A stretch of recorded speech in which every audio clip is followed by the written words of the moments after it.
Hiya, long time no see everyone. So, as promised multiple times, I am going to make an outfit for Luna Rabbit. So here's my Luna Rabbit.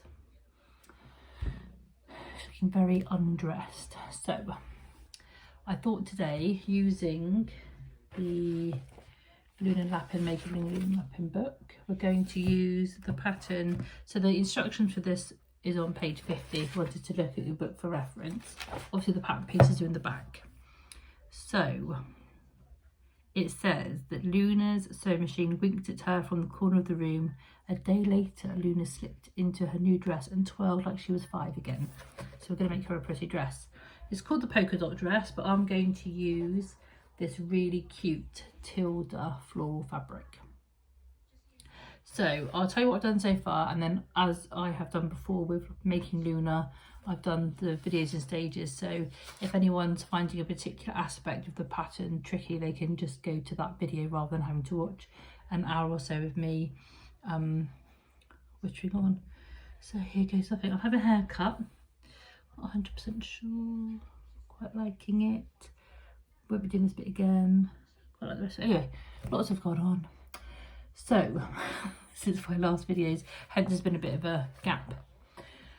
What I did first was I went to the pattern pieces at the back and traced all the patterns. So if you look at the instructions, it says the seam allowance is already included, so you don't need to add any seam allowance to your pattern pieces. It will tell you.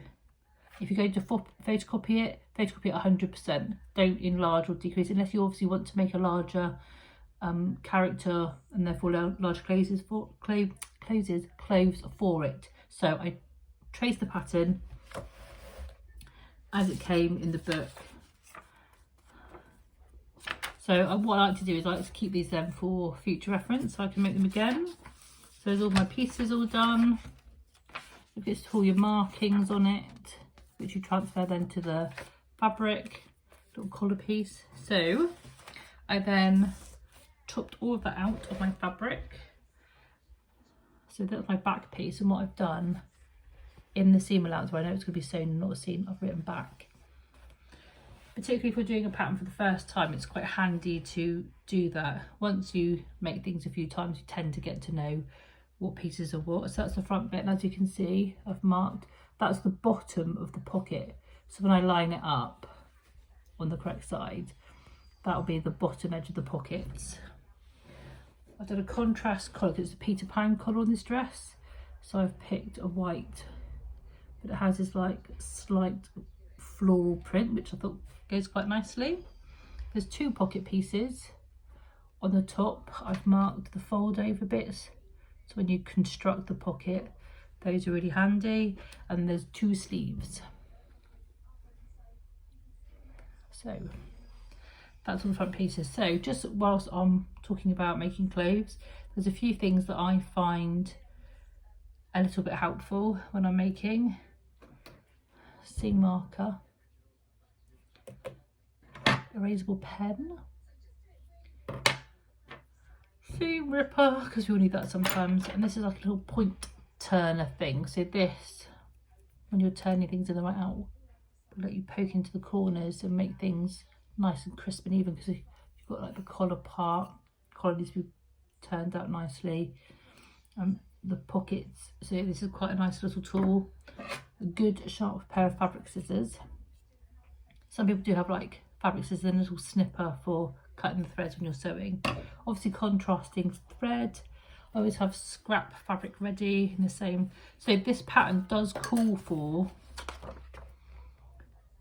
bias binding, which I don't have. So what I will do is make it from this. It also asks for press studs, which I have. It asks for 2 little doll buttons. I'm going to have to source them in my sewing stash somewhere, if not order some from my local shop.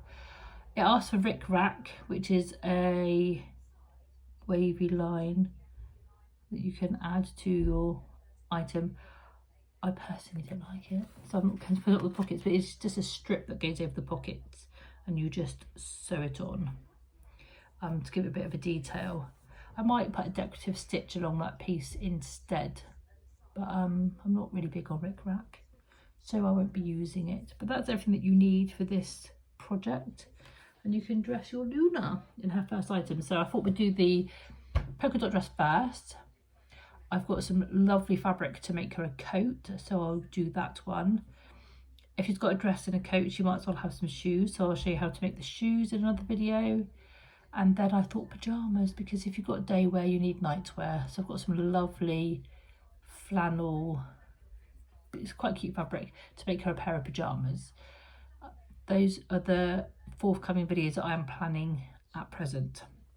If there's anything specific you'd like me to show you, please do give me a shout. So the first one will be this polka dot dress. So for the next stage, you'll need to have done your pattern and cut out all your pieces, and then we will crack on with the first part of making our outfit. And the first bit is making the pockets, which seems a little bit fiddly when you first try it, but once you get that seam pressed in, so do have an iron and ironing board ready. When you get those seams pressed in, it's much easier to sew, but we shall see that in a moment. So see you on the next one.